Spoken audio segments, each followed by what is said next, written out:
Alright, welcome back guys. Thanks for joining me here on Season 2, Episode 1. This is our Alpine Park. While we were gone, the park management has decided that this park was no longer making enough money for them, so they sold it to a bigger company with more money. And today, we are expanding our park and adding a new ride. As you can see, our new ride that we are adding is obviously a new launch roller coaster.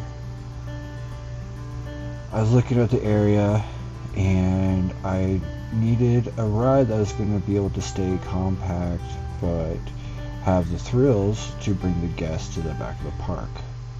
Luckily, our park is not too big, so they're definitely willing to walk.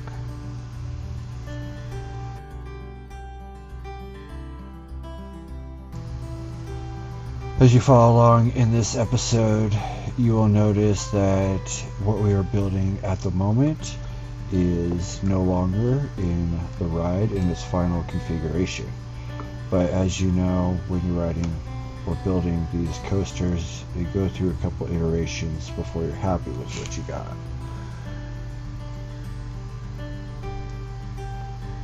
In this ride, I was definitely looking for something that was going to interact with the landscape, the hills in the background there, the path, the water, kind of everything that we had.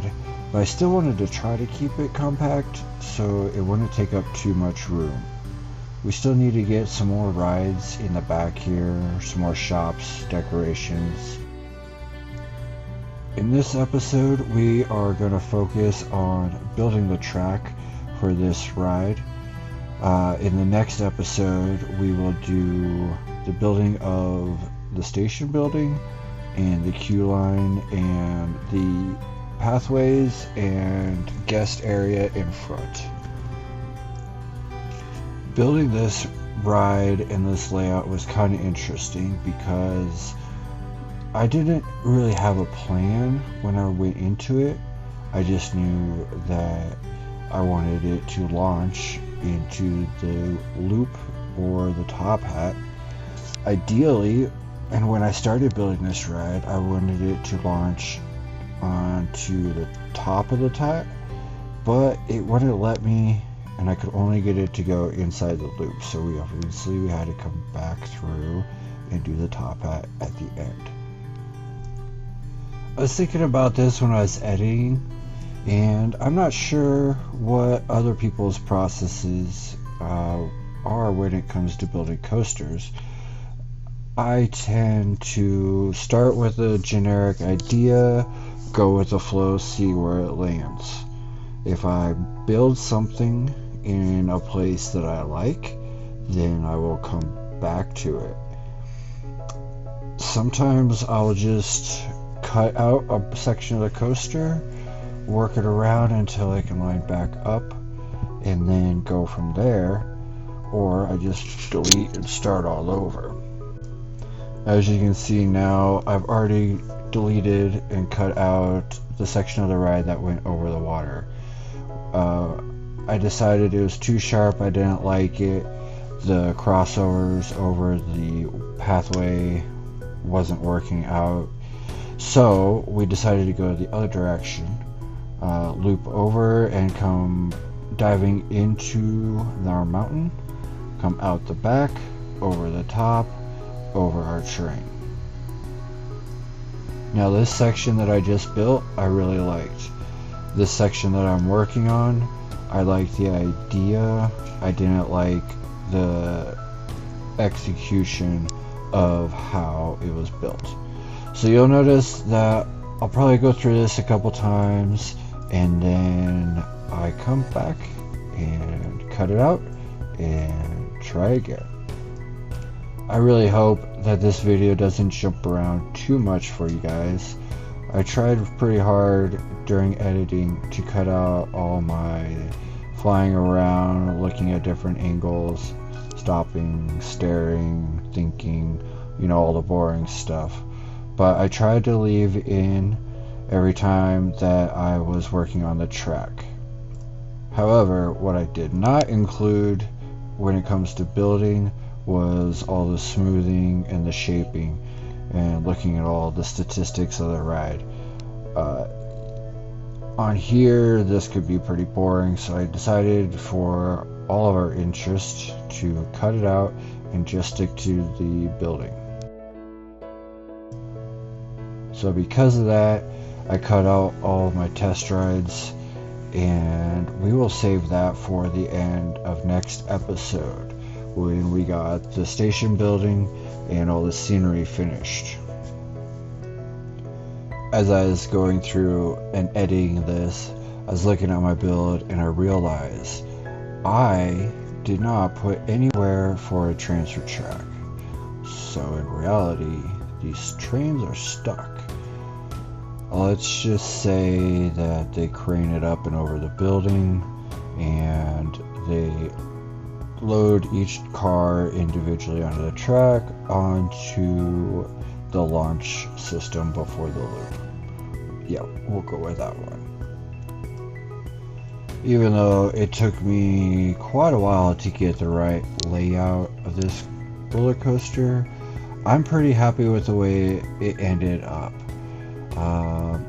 The building that is to come next episode, one of my favorites that I have built, and this ride I believe is pretty non-stop, full of excitement and energy, and I think it shows that all the way through into the brake system, because it comes to a pretty hard stop.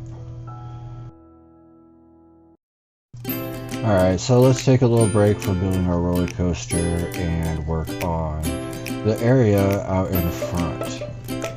I wanted to build another attraction that would catch your eye from across the lake, but it would not block our view of the roller coaster that we just built. So, as you can see, we went with the Ferris wheel since we hadn't done one of those yet. Also, as you can see in the background there, I have a little bit of our station building and our queue lines built, and that was just so I can get an idea of where things are going to lay. I didn't find it super important to include it because pathwork is pathwork, and I just did the base layer of our station building, and it's more exciting with what's coming up in the next episode. And again, just like with our roller coaster station buildings, we're not going to do much for scenery around our Ferris wheel. We're just going to get the initial foundation and our queues put in place, get our pathways put in, just so we have a general idea of where everything is going to go, so we can work around it. I wanted this to look like it was still part of the old and original park. Maybe being the Ferris wheel, it might have been one of the first rides put in. It would have been quite a view to see it from across the lake.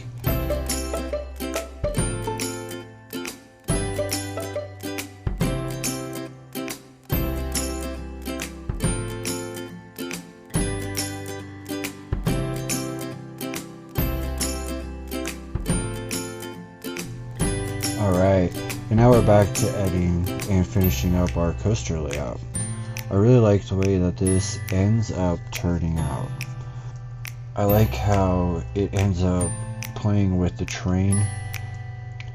I really like the juxtaposition of new train, old train technology playing with each other. I also love the juxtaposition of new tech, aka the roller coasters and the train and all the other machinery mixed in with our mountain and forest scenery. I think by the end of this build, this coaster has a really good flow. It interacts with the heights in the terrain really well so that it keeps its speed. It drops down to the water here, or it just explodes through train. You know how that goes when you're testing.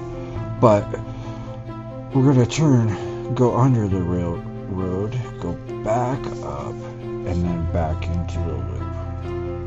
I don't know about you when you're building these rides. You just know when it should go right or left, or up or down. And when it goes a different way, it just feels wrong. Well, it looks like we're about to finish up linking our track together. Lots of finagling, moving little bits here and there to get it all to line up, but it turned out pretty good in the end. And now for the most fun part of building the ride is choosing our color scheme. Wasn't sure with what I wanted to go with, so obviously we have to do a couple different choices. See what looks good, see what blends in or stands out from our scenery in the background. And now we'll take a step back into our midway, take a look at what we just built from across the lake. See how it blends in and see what do you guys think? Do you like it? Obviously we're not done. We're done with our layout, but we're not done with the building. But that is going to do it for this episode. So you guys know the drill here on the tube. Drop that like, leave a comment. Don't forget to subscribe if you feel so inclined. Sit back, relax, enjoy some views, and I will catch you guys on the next episode. Thank you.